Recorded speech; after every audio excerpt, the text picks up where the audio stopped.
Você com Cristo será maior, será melhor.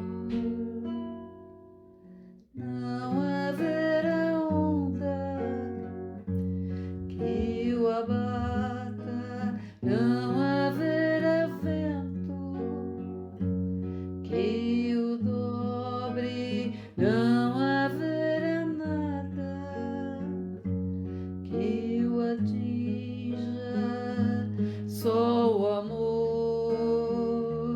só o amor. Você com Cristo não é mais você. Olá, queridos amigos, boa noite a todos. Hoje nós estamos aqui para dar continuidade à história dos santos juninos e das festinhas juninas. Mas antes vamos fazer uma prece, né? Vamos nos ligando aos nossos mentores individuais, esses amigos queridos, sempre conosco. Vamos nos ligando à nossa mãezinha espiritual, Maria de Nazaré. Nós vamos buscando Jesus, nosso mestre querido, pedindo a Ele que nos envolva em sua luz, no seu amor e que permaneça conosco sempre. Que assim seja, graças a Deus. Então hoje nós vamos dar continuidade falando de João Batista, né? Então, quem foi João? João Batista foi o precursor de Jesus, o que anunciou Jesus, o que abriu caminhos para Jesus, né? Ele pregava falando da vinda de Jesus, né? E ele era filho de Zacarias, que era um sacerdote de Jerusalém, e de Isabel, que era prima de Maria. E eles, sendo ele um sacerdote, Zacarias, ele dava uma educação espiritual muito grande, muito boa para o filho, né? Para João. E só que João nasceu na época do rei Herodes. O João tinha 2 anos quando Herodes começa a mandar perseguir as crianças, procurar as crianças até 2 anos, porque ele sabia da vinda do Messias e ele mandava pegar as crianças para matar, né? E Isabel, né, que era uma mãe zelosa, cuidadosa e com toda razão, ela pegou João e levou para as montanhas e escondeu João numa caverna. E ele lá, ele acabou ficando um tempo lá e ele começou a conviver e ser criado com animais selvagens. Então, ele tinha uma vida selvagem, ele se alimentava de gafanhotos, se vestia de peles, né? As roupas eram feitas de peles de animais. Então, por lá ele ficou um tempo. Mas ele foi crescendo, mas ele tinha contato com o povo e principalmente com a mãe, e ele tinha notícias de tudo o que acontecia, né? Lá na cidade de Jerusalém. Aí, quando ele estava já crescidinho, ele tentou voltar, ele falou, vou voltar para a cidade, ele precisava estudar, precisava, né, dar continuidade à vida dele.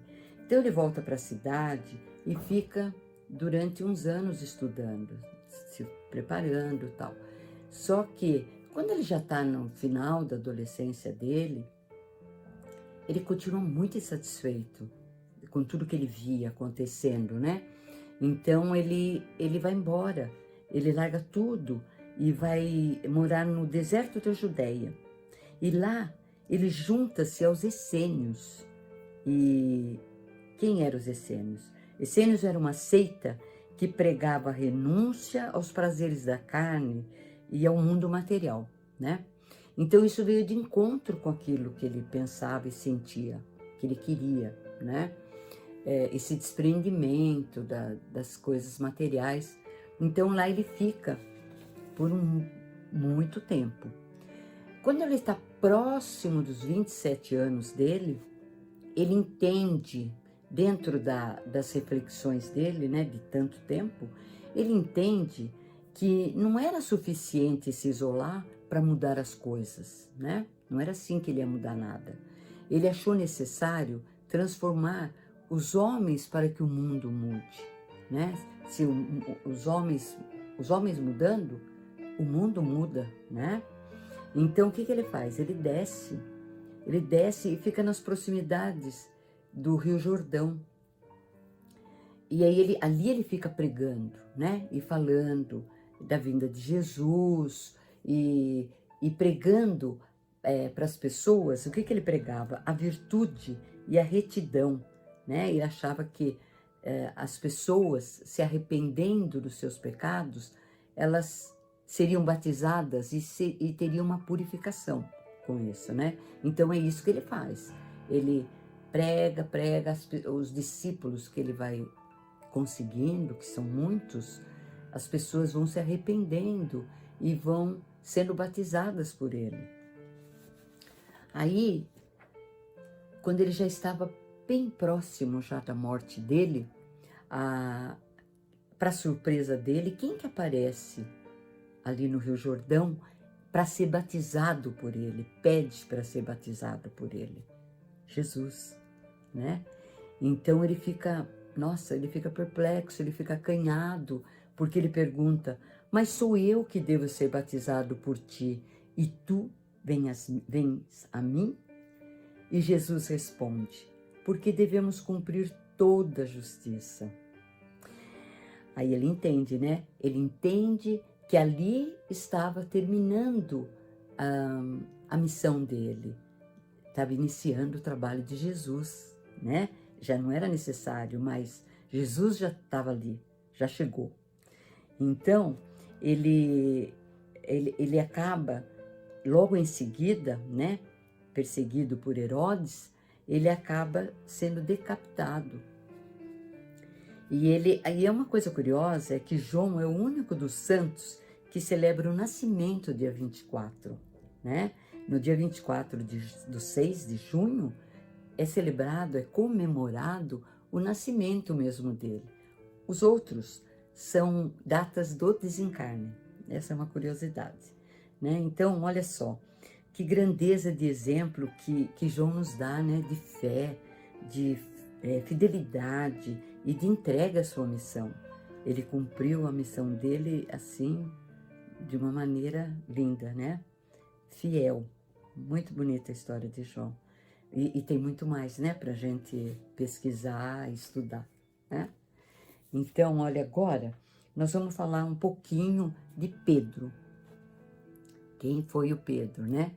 Pedro foi aquele homem forte, marcante ele, né? Porque Pedro foi um dos discípulos mais próximos de Jesus, sendo também um dos apóstolos mais influentes do princípio do cristianismo. Ele era um homem de temperamento forte, impulsivo. Mas vamos ver como que ele conheceu Jesus, né? Então, assim, ele era um pescador, um simples pescador, chamado Simão, né? Até então. E ele não foi educado religiosamente. Diferente de João, ele não foi educado religiosamente. Ele era considerado como ignorante e sem estudo pelos líderes judaicos, né? Pedro foi levado a Jesus pela primeira vez pelo seu irmão André. André já conhecia Jesus, já estava mais próximo de Jesus e convida Pedro para ir conhecer Jesus, né? Ele fala: Pedro, achamos o mestre. E quando ele chega diante de Jesus, Jesus olha para ele e fala: tu és Simão, filho de Jonas, tu serás chamado de Cefas, ou Pedro, que significa rocha ou pedra, né?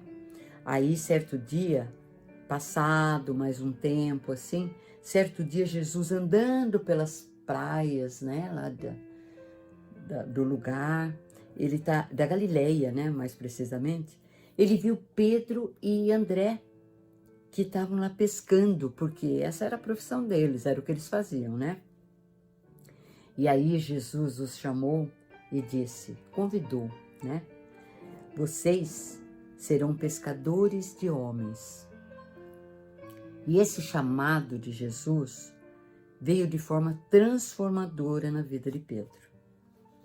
Porque a partir daí, nos 3 anos que Jesus pregou, ele e os discípulos caminharam ao lado do Mestre, aprendendo as verdades de Deus.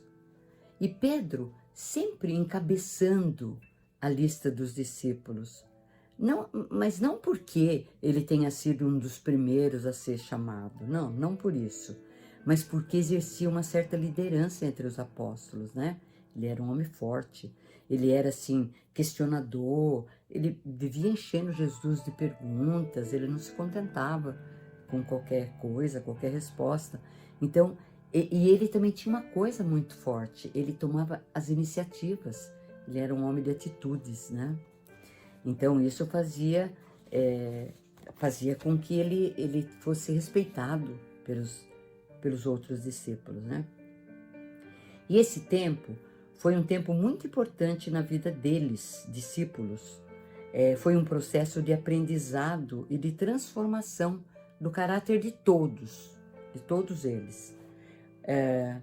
Também de se autoconhecerem, a partir do que eles iam vivenciando ao redor de Jesus, né? Naquelas andanças com Jesus. Eles viam tanta coisa, eles vivenciavam tanta coisa, que aquilo ia transformando cada um, né? Mas em vários momentos, todos eles demonstraram dúvida ou uma falta de fé, né? Mas mesmo assim, foi uma caminhada crescente e de descobertas. E como qualquer um de nós, Pedro tinha suas fraquezas e seus auto-enganos também, né? Ele era como a gente. Sabemos que ele negou Jesus 3 vezes, quando na verdade tinha jurado fidelidade a Jesus. Mas Pedro foi tomado por um medo que ele mesmo desconhecia. E é o que acontece, né? No nosso processo de autoconhecimento. Às vezes a gente pensa que já ter vencido um sentimento, uma fraqueza, e não é real. Mas nós só vamos perceber isso quando somos colocados à prova, não é? Acontece isso com a gente. E isso acabou acontecendo com ele. Mas quando Pedro, ele nega Jesus, tudo isso e tal, mas quando Jesus é crucificado, e ele está diante de Jesus e cruza o olhar com Jesus, nossa, ele chora copiosamente, porque vem todo o arrependimento verdadeiro e profundo, né, do que ele tinha feito. E aí ele nesse arrependimento, ele faz uma entrega tão grande a Jesus, ele se entrega a Jesus de uma forma que ele deixa tudo para trás. Ele deixa tudo para trás e a partir daí ele sai só pregando a palavra de Jesus, os ensinamentos de Jesus, e a vida dele passa a ser em função disso, né? De tamanha entrega dele. E lá mais para frente, ele acaba fundando a Casa do Caminho.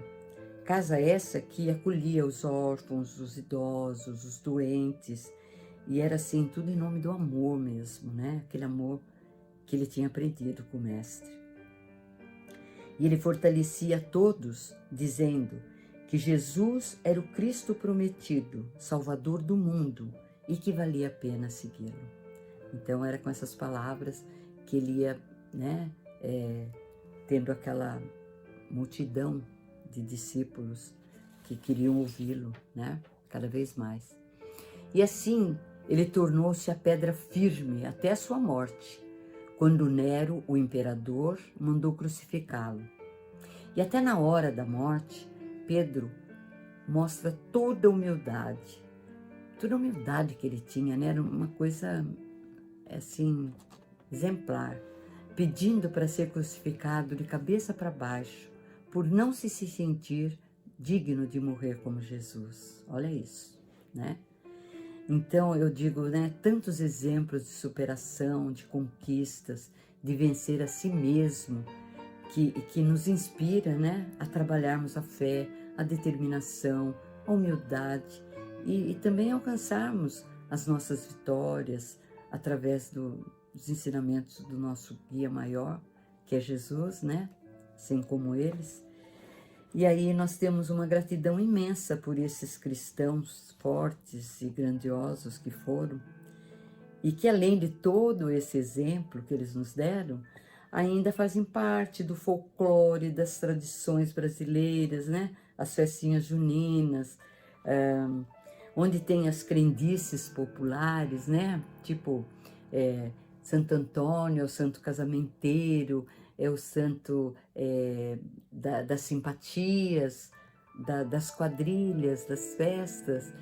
E depois vem João, que também tem o símbolo maior dele, que é a fogueira, né? E a fogueira tem uma historinha muito bonitinha, vou falar rapidinho. Fala-se, né? Conta-se que Isabel, mãe de João, foi visitar Maria, sua prima, que elas moravam um pouco distante, e ela prometeu a Maria avisá-la de quando João nascesse. E aí, quando ela volta e João nasce, ela pede para que subam na montanha mais alta da região que ela morava e façam uma fogueira bem grande, intensa fogueira, para que a fumaça da fogueira seja um sinal para Maria de que João havia nascido. Então é muito bonitinho isso, né? Eu acho muito, muito, muito fantástico. E só para terminar, para a gente saber que as festas juninas, a origem delas é da Europa, né? De verdade, quem trouxe foram os portugueses, quando aqui chegaram, e eles, coincidentemente, eles chegaram a encontrar os índios, que também tinham uns rituais de danças e comidas, festanças, no mês de junho, para festejar plantação, a colheita que deu certo, que era o que acontecia, né, lá na Europa. E daí fundiram-se os costumes e virou essa festa maravilhosa que é hoje no Brasil. Acho que é o lugar de maior comemoração das festas juninas, né? É muito, nossa, é muito bem feita as festas no Brasil, né? Mais do que na Europa ou no Portugal, que foi trazido de lá. Então, é assim, é com essa alegria, né, que nós agradecemos muito a esses cristãos maravilhosos que ainda nos proporcionam essas festas que nos aquecem os nossos corações nas noites de junho, né, nas noites de inverno. Então é isso, gente. Eu contei aqui um pouquinho só da vida de cada um e dos costumes. Ah, eu não falei de Pedro, gente. Preciso falar de Pedro. Por que Pedro, qual que é a crendice com relação a Pedro, né? A crendice de Pedro é porque ele é o porteiro que tem as chaves do céu e que ninguém entra sem passar por ele. E isso está numa passagem do Evangelho de Mateus, né? Onde Jesus fala isso para ele. Fala que ele é responsável pelas portas do céu. Então, na crendice popular, ele é o nosso porteiro. Então é isso, gente. Obrigado mais uma vez por essa oportunidade, viu? E vamos fazendo a nossa prece de encerramento. Então nós vamos agradecendo muito a Deus, a Jesus, por esse momento tão gostoso, essa forma de estarmos um pouco juntos e de falarmos de coisas tão boas, né? Nesse momento que nós podemos sim nos reunir com aqueles que nos são possíveis, fazer as nossas comemorações dentro da nossa casa e assim agradecer a Deus, a Jesus, nosso Mestre, agradecer toda a espiritualidade que esteve conosco e assim nos despedirmos com uma prece. Pai nosso que estais nos céus, santificado seja o vosso nome. Venha a nós ao vosso reino, seja feita a vossa vontade, assim na terra como no céu. E o pão nosso de cada dia nos dai hoje. Perdoai, Senhor, as nossas dívidas, assim como perdoamos aos nossos devedores. E não nos deixeis cairmos em tentações, mas livrai-nos de todo o mal, que assim seja, graças a Deus. Obrigada. Alma querida, imaculada, doce a sentir-se a sublime amor, modificando nossa conduta no santuário do coração. Sua humildade é melodia que até as pombas fazem canção. Suave mensagem de esperança, de ternura pelo ar, clarão no céu, fonte de luz. Quanta alegria servirmos juntos na seara de Jesus.